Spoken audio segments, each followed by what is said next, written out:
About 3 months ago, I posted this video talking about how things weren't going so well, especially financially, and that I might not be able to keep making YouTube videos as a full-time gig. And this video is an update to that, because over the past 3 months, my life has completely changed.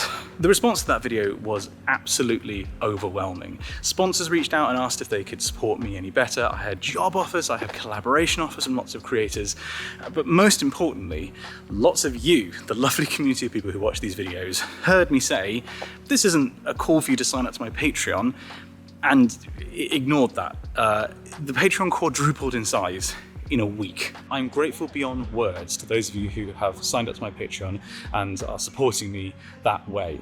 Not only because now we are more than fine and able to keep doing this as a full-time business, but also because you fixed another problem that's been a long time coming. For the past 2 years, this is where I've made YouTube videos. Our spare bedroom, which is less than 3 meters by 3 meters, or 9 foot by 9 foot. And ever since we found out we were having a baby, I've been on a ticking clock. This needed to be our daughter's bedroom.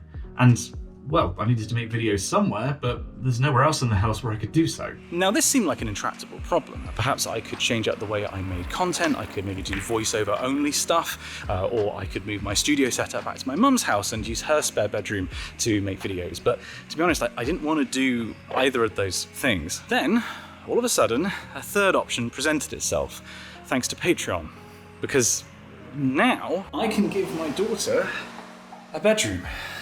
Not this. This is my new studio. I picked up the keys about an hour ago, and I'm equal parts excited and terrified that I've just made a terrible financial mistake. It's a completely blank canvas. Like there's so much opportunity here, and I am really excited to see how this evolves and what I can do with the space, how I can make it my own. The plan is this is going to allow me to make kinds of videos that I previously couldn't make before. I've got so much more flexibility in terms of different lighting setups, different camera setups, but also there's enough space here to invite people to collaborate. I can have other creators or academics over, we can make different kinds of video, perhaps more practically focused videos, and basically make more and better stuff. And for the first time in my life, actually have work-life balance. Like for my entire adult life, from being an undergrad right the way up until today, I have worked where I've lived. Like a lot of the time I have slept right next to the computer where I work. And this is the first time where I'm gonna have a space where I can come in the morning and do a day's work and then close the door at the end of the day and go home, and it is separate. Obviously, it's not gonna be as simple as that. There are gonna be times I'm gonna be working here in the evenings, but I'm actually going to be able to compartmentalize work and life. I'm very ready for that. First thing I need to do is sort out the sound insulation. It's not as bad as it could be, but yeah, I need to get some panels and curtains up in here. Actually, no, I need to sort internet. I don't have any furniture, so I brought a camping chair. Hang on, this is gonna be very echoey. Let me, I'll actually get a mic up. Okay, so it turns out I didn't bring my microphones with me, so that was a wasted trip to buy batteries. However, I did get a celebratory lunch. Pizza time. Before I get to that though, I just want to say that this is the studio that Patreon built. I wouldn't be able to afford this without the extraordinary generosity of my patrons. So I want to say thank you for that, and I plan on doing that in a couple of different ways. One of which is that I'm going to be making, as a Patreon exclusive, a behind the scenes doc about pulling together the studio, about designing it and building it and actually getting it the way I want it to be. So it was like a grand designs episode, but moderate designs. So if you'd like to watch that, then sign up to my Patreon. Patrons, sit back and it'll be with you in a month or two, maybe. There are a couple of other ways I wanted to say thank you, some of which I'll announce at a future date.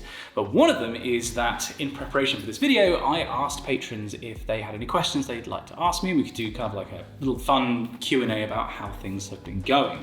So I'm going to eat my lunch and answer those questions. But before I do that, I want to tell you where the AdSense money from this video is going, because it's not going to this studio. I spent last week walking the length of Hadrian's Wall with my best mate, carrying some heavy expedition packs across the width of the country. And it was awesome. My feet are still very, very sore. But at the very start of the wall, we met two really interesting characters. This is Louis and this is Nick. And they are walking not just the length of Hadrian's Wall, but the English coastline.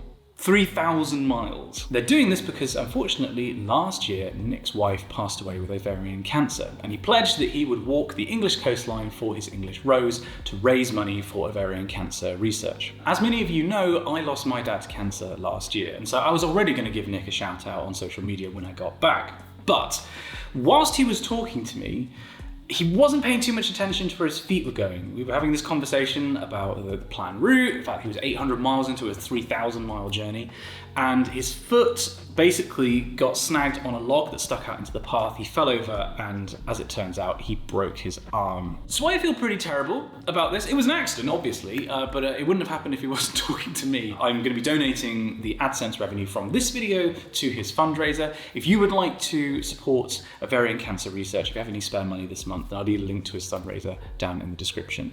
Nick, wherever you are, I hope the arm's feeling a bit better and that Louis has been keeping you company. Okay, on with lunch and on with some questions.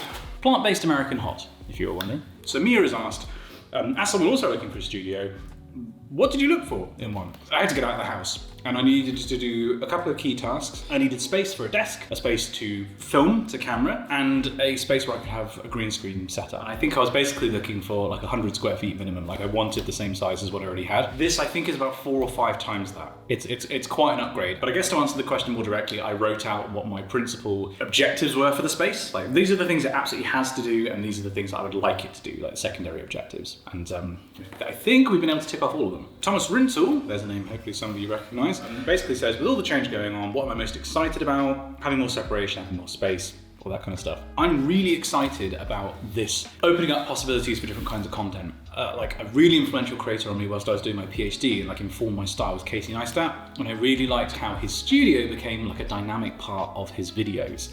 And I don't think it's going to be to quite the same extent as with Casey, but I would like it if I could do something similar with this space. I guess as part of that, yeah, having more space and being able to actually change lighting setups and not having to put my camera on my desk and then set up the lights around that and then not be able to get out of my room whilst I'm filming because the chair needs to go in front of the door. Mentally, I am very ready to have that separation of life and work.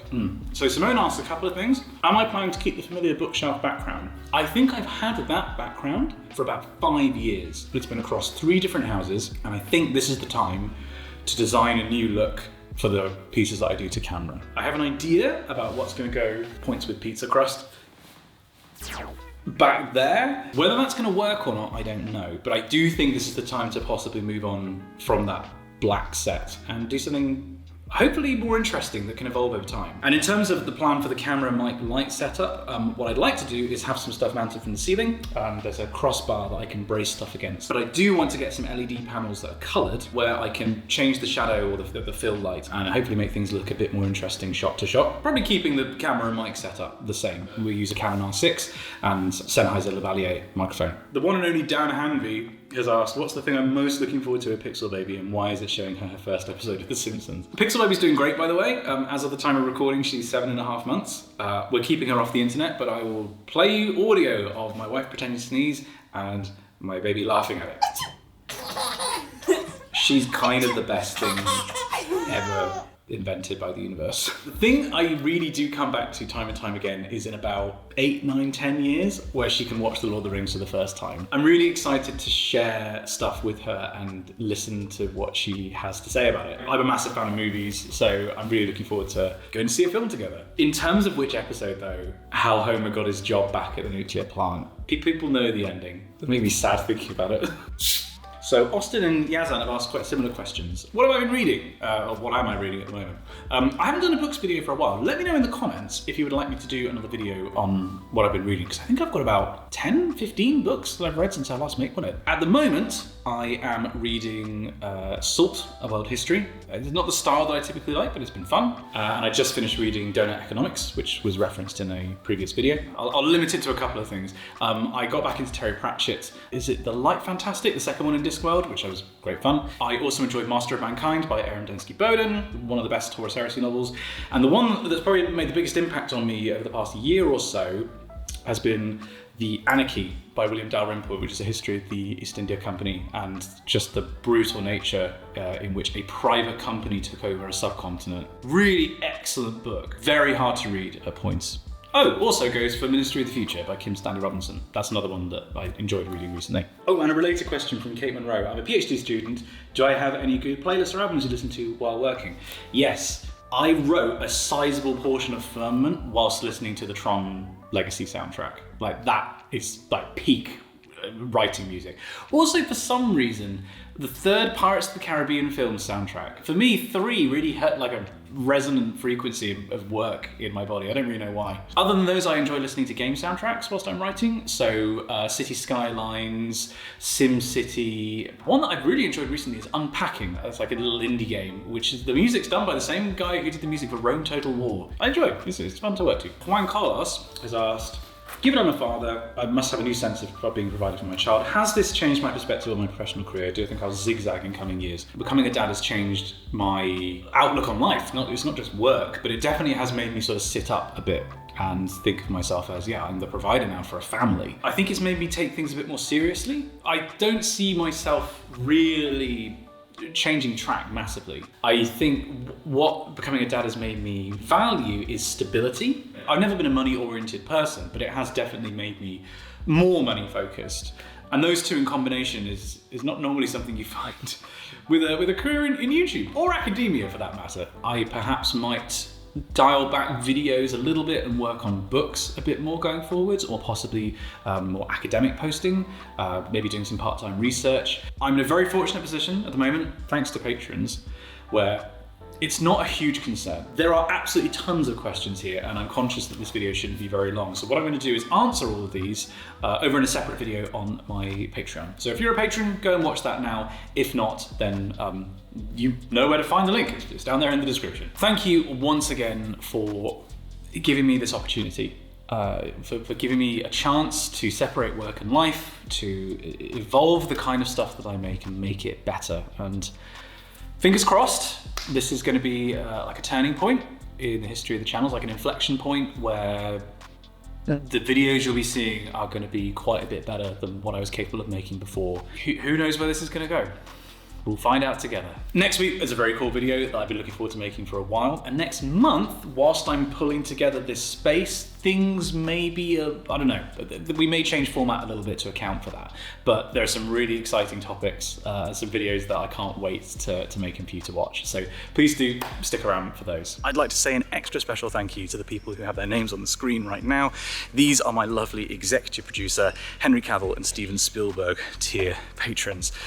This is all happening because of these people. So if you're seeing you up here, thank you so much. And if you'd like to sign up to the Patreon, there'll be a link down there in the description.